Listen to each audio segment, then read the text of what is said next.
आज के वीडियो में हम डिस्कस करने वाले हैं कन्वर्जेंट सीक्वेंस के बारे में। देखिए कन्वर्जेंट सीक्वेंस क्या होती है। सपोज हम मान लेते हैं आपको एक सीक्वेंस दी हुई है और वो सीक्वेंस इस प्रकार से दी है 1 2 3 4 5 6 इस प्रकार से आपकी चलते जा रही है। ये आपको एक सीक्वेंस दी हुई है। अब ये वाली जो सीक्वेंस दी हुई है ये वाली सीक्वेंस कन्वर्जेंट होगी या नहीं होगी, इस बात को हम कैसे पहचान सकते हैं। तो देखिए आपको क्या करना है, ये जो आपको सीक्वेंस दी हुई है इसका आपको nth टर्म लेना है। क्या लेना है? nth टर्म लेना है। तो मुझे बता सकते हो कि इसका nth टर्म क्या होगा? बिल्कुल इसका nth टर्म होगा आपका n। क्या होगा इसका nth टर्म? आपका n होगा। इसकी आपको क्या लेना है? लिमिट लेना है। क्या लेना है? लिमिट लेना है। और लिमिट किस प्रकार से लेना है? n tending to infinity. और यदि इसकी वैल्यू हमें क्या मिलती है? फाइनाइट मिलती है। क्या मिलती है? फाइनाइट मिलती है। तो ये जो सीक्वेंस होगी वो कैसे सीक्वेंस मानी जाएगी? कन्वर्जेंट सीक्वेंस मानी जाएगी। बात समझ में आ रही है कि कोई भी सीक्वेंस कन्वर्जेंट सीक्वेंस कब कहलाती है?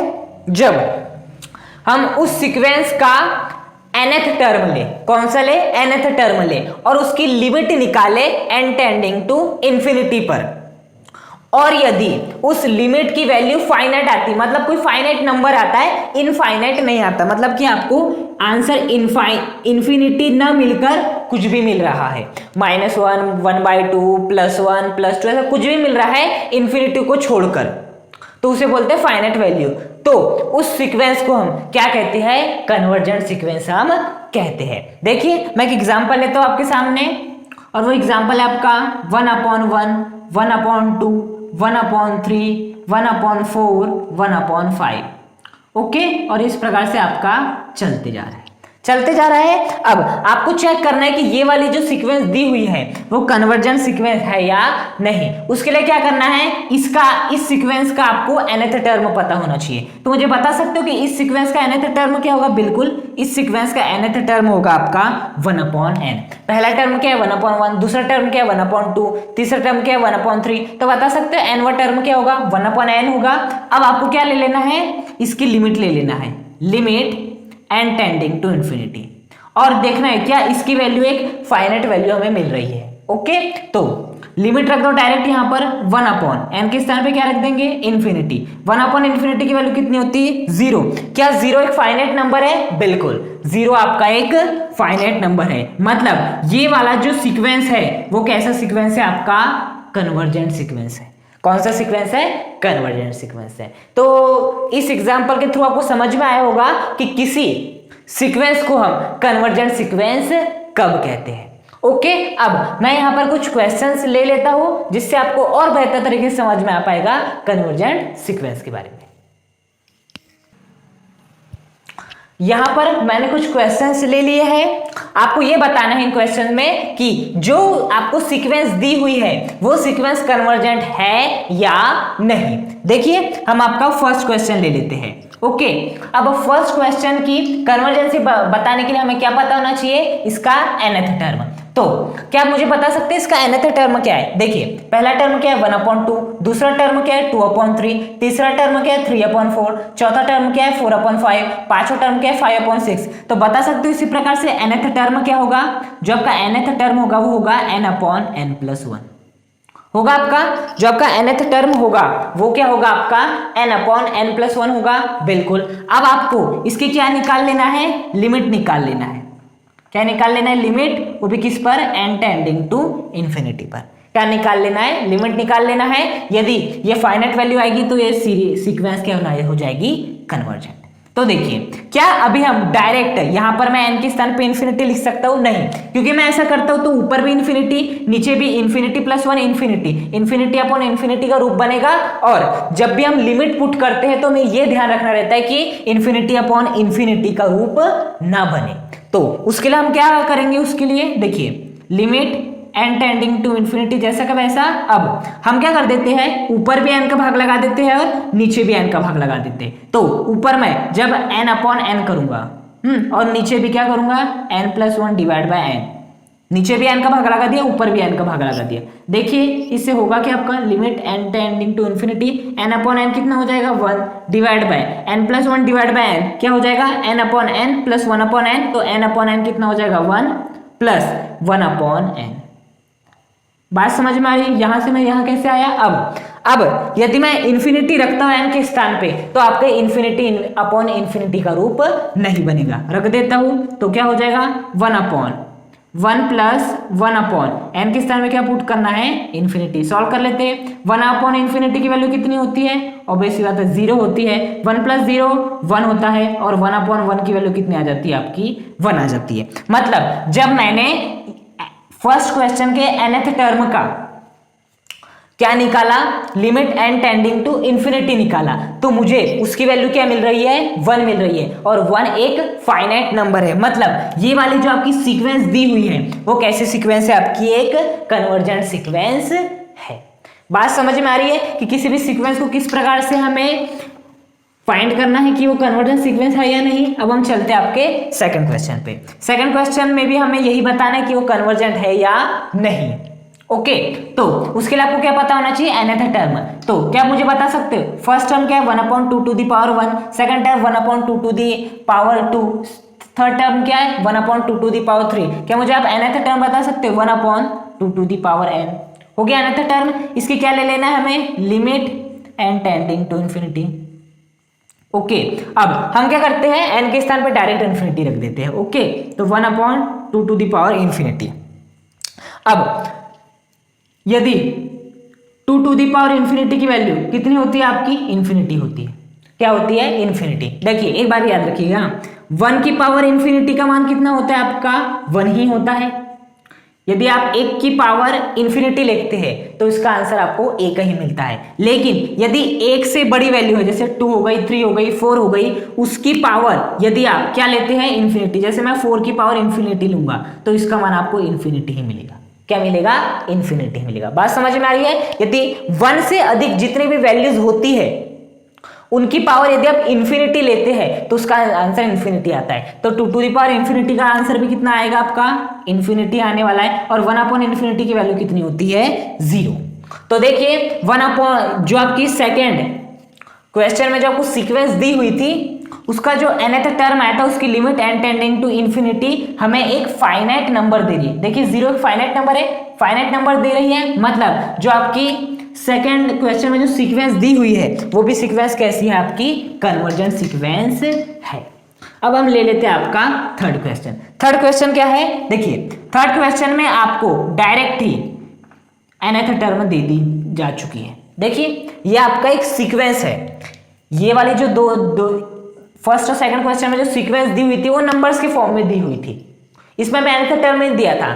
थर्ड क्वेश्चन में हमें डायरेक्ट उसने nth टर्म दे दिया है। अब चाहे तो आप इससे सीक्वेंस भी बना सकते हो, लेकिन हमें क्या पता करना है कि ये जो इससे जो सीक्वेंस बनेगी वो कन्वर्जेंट होगी या नहीं। अब कन्वर्जेंट होगी या नहीं उसके लिए हमें nth टर्म पता होना चाहिए और nth टर्म तो हमें डायरेक्ट दी हुई है। तो हम क्यों पूरी सीक्वेंस बनाए, हम जो क्वेश्चन में nth टर्म दी उसी का सारा ले लेते हैं। तो हमें क्या करना है ये वाली सीक्वेंस इससे बनने वाली सीक्वेंस या इसे हम सीक्वेंस भी कह सकते हैं। ये वाली जो सीक्वेंस है वो आपकी क्या कन्वर्जेंट कब होगी जब मैं इसके nth टर्म जो कि कितना है -1/n इसकी क्या ले लूंगा मैं लिमिट ले लूंगा n टेंडिंग टू इन्फिनिटी और वो हमें क्या मिलेगा एक फाइनाइट नंबर मिलेगा। अब देखिए यदि मैं यहां पर डायरेक्ट लिमिट पुट करने जाता हूं मतलब -1 की पावर इनफाइनाइट क्या रखने जाता हूं -1 की पावर इनफाइनाइट। तो देखिए यहां पर दो पॉसिबिलिटी बनेगी, या तो इसका आंसर +1 आ सकता है या तो इसका आंसर -1 आ सकता है।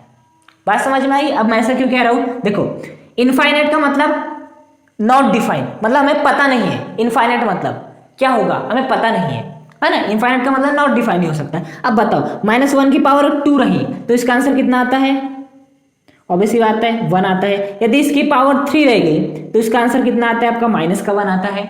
मतलब -1 की दो ही वैल्यू पॉसिबल है, या तो +1 होगा या तो आपका -1 होगा ऐसा। अब यहां पर क्या दिया है इनफाइनाइट दिया है।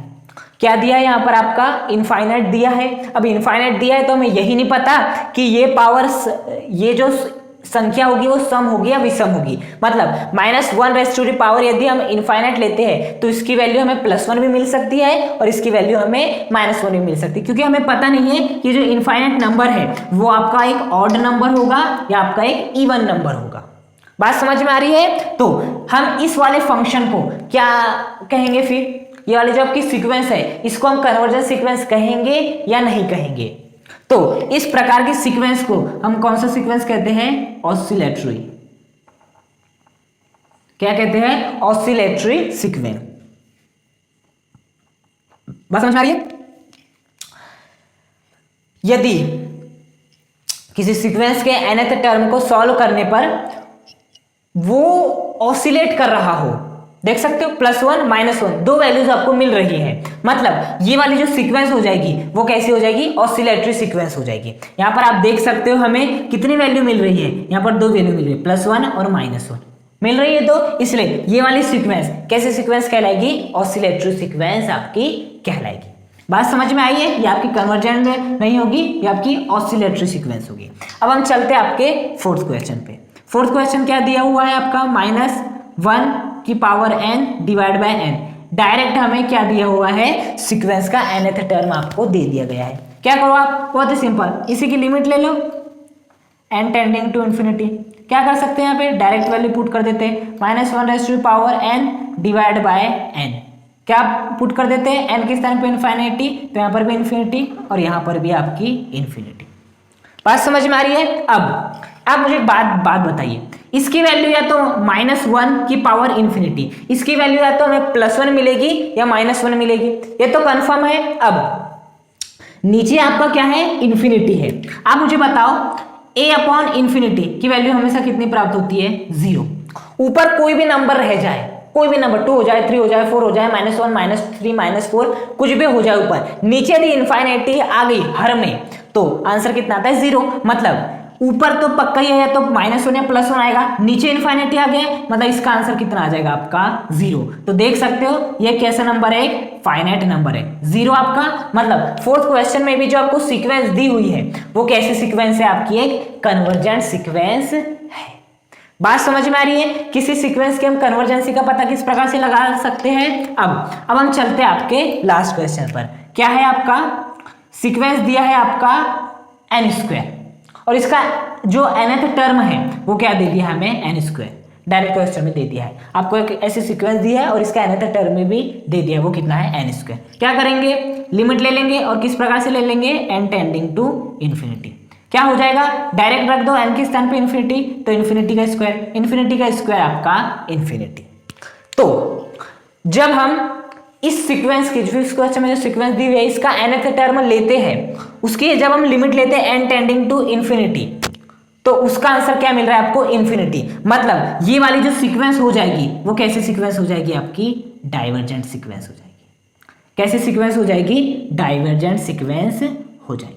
तो बात समझ में आई कि कोई भी सीक्वेंस कन्वर्जेंट सीक्वेंस कब होती है, डाइवर्जेंट सीक्वेंस कब होती है और ऑसिलेटरी सीक्वेंस क्या होती है। देखिए, आपको कोई भी सीक्वेंस लेना है, उसका nth टर्म लेना है।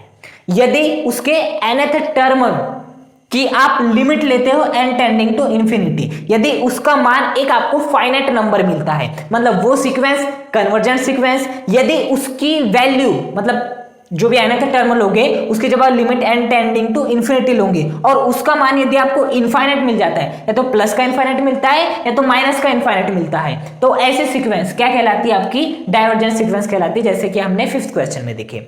और यदि आपके सीक्वेंस के nth टर्म की जब आप लिमिट लेंगे n टेंडिंग टू इन्फिनिटी और आपके जो आंसर आ रहे हैं वो ऑसिलेट कर रहे हैं, जैसे कि हमने 3rd क्वेश्चन में देखा था, इसके nth टर्म की जब हमने लिमिट लिए थे n टेंडिंग टू इन्फिनिटी तो आपको प्लस होने मिला था, माइनस होने मिला था, मतलब ऑसिलेट हो रही थी वैल्यू। तो इस प्रकार की सीक्वेंस क्या कहलाती है? ऑसिलेटरी सीक्वेंस कहलाती है। तो बात समझ में आई, कन्वर्जेंट सीक्वेंस कब होती है कोई भी सीक्वेंस, डाइवर्जेंट सीक्वेंस कब होती है कोई भी सीक्वेंस, और ऑसिलेटरी सीक्वेंस कब होती है कोई भी सीक्वेंस। Thank you.